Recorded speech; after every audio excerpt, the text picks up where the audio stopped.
Bonjour à tous, welcome to Back in Time Fiction. Thank you so much for being here, and I wanted to express my deep gratitude for the 14 people or so who subscribe to this channel so far.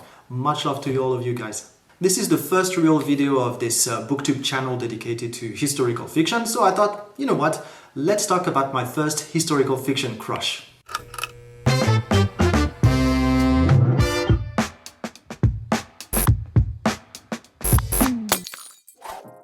Alright, here we go. First review of Back in Time Fiction, Robert Law's Oathsworn series. Man, Oathsworn is so hard to say. The first novel of the Oathsworn series is The Well Road. And I am not exaggerating when I say this is one of the very few books that changed my life. After all, you never forget your first. A bit of a disclaimer here, and I know that might shock some of you, but I am not a native English speaker. What? No, it's true. And the French education being what it is, I did not start reading novels in English until maybe 12 years ago. And for some time I read a bit of everything, but the day I get my hands on this little treasure here, I knew in my heart historical fiction would be the genre I would love above all others. It's weird to say these kind of things when you talk about a Viking story. Alright, I didn't mention it yet. The Well Road is the story of Orm Ruriksson, who is the son of a member of the Viking crew, the Oathsworn. I still can't say it.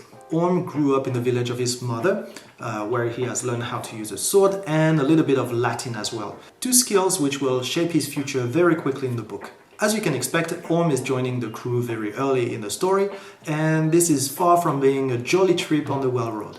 The Oathsworn are led by Einar the Black, and as their name suggests, they are sworn to each other by a sacred oath. Einar is not what you can call a gentle-natured man, and his relationship with Orm is ever balancing according to how useful Orm turns out to be and how much of a threat his wits and youth make him to Einar. I do not want to say too much about the story here, but let's just say that it involves a secret hoard of silver, a cursed woman, betrayal upon betrayal, and a lot of blood. So basically your typical Viking story.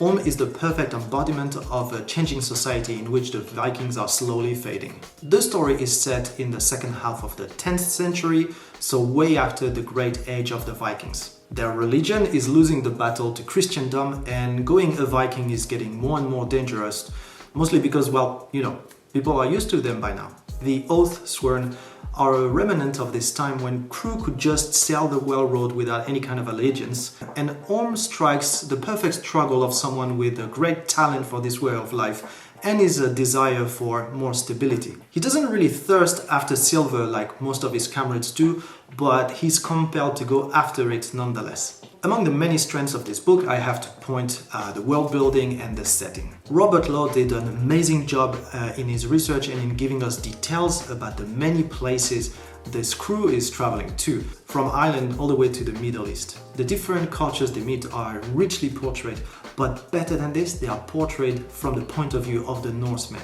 And this is just mwah! The way Orm describes a lemon or a camel, for example, is just brilliant. Which brings me to another point, it never stops moving. In the 5 books of this saga, they just never stop moving. There is an urgency felt even when the characters are staying put, which they almost never do. And it is done in a fantastic way.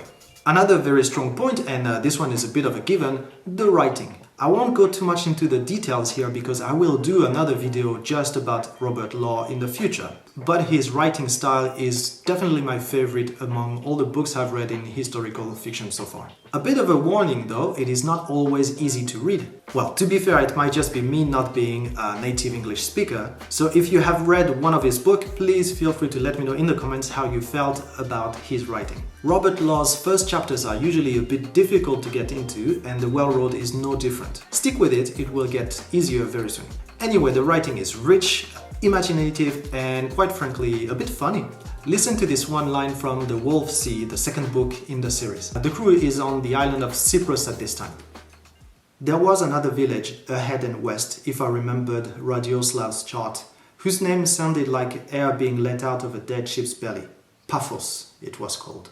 Okay, I could probably have chosen a more poetical example. And finally, the characters. They are probably not the characters I felt the closest to, which is not a bad thing considering they are as Viking as a Viking can be. But the Oathsworn is an amazing crew. Each of them is deeply flawed, rugged, belligerent, and very real actually. When you are reading this, you are part of this crew. Still, without wanting to spoil anything, I have to warn you a little bit, don't get too attached to any of them. I think there is something with white-bearded writers. They just enjoy killing their characters way too much. Just for the story here, I was reading this book when I was first living in Tokyo, and I think it took me about 3 days to finish it. Of course, I ordered the next 4 altogether, but since they came from UK, it took them 3 weeks to arrive, and the third one was missing.